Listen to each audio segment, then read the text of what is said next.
Praise the Lord. Today Bible reading కీర్తనలు 32వ అధ్యాయం. తన అతిక్రమములకు పరిహారము నొందినవాడు, తన పాపమునకు ప్రాయశ్చిత్తము నొందినవాడు ధన్యుడు. యెహోవా చేత నిర్దోషి అని ఎంచబడినవాడు, ఆత్మలో కపటము లేనివాడు ధన్యుడు. నేను మౌనినయ్యుండగా దినమంతయు నేను చేసిన నా ఆర్తాధ్వని వలన నా ఎముకలు క్షీణించినవి. దివారాత్రులు నీ చెయ్యి నా మీద భారముగా నుండెను. నా సారము వేసవి కాలమున ఎండినట్టాయను. నా దోషమును కప్పుకొనక నీ ఎదుట నా పాపము ఒప్పుకొంటిని.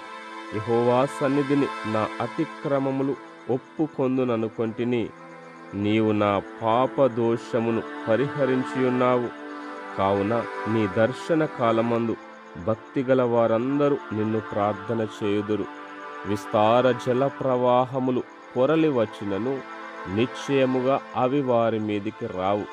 నా దాగుచోటు నీవే. శ్రమలో నుండి నీవు నన్ను రక్షించెదవు. విమోచన గానములతో నీవు నన్ను ఆవరించెదవు. నీకు ఉపదేశము చేసెదను.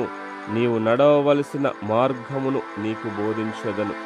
నీ మీద దృష్టి ఉంచి నీకు ఆలోచన చెప్పెదను.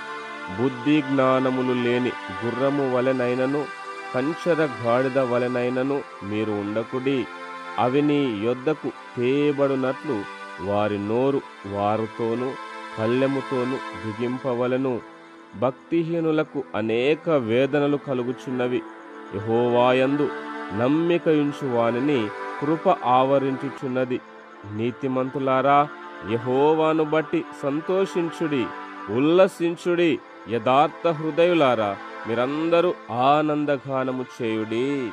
ఆమేన్. God bless you.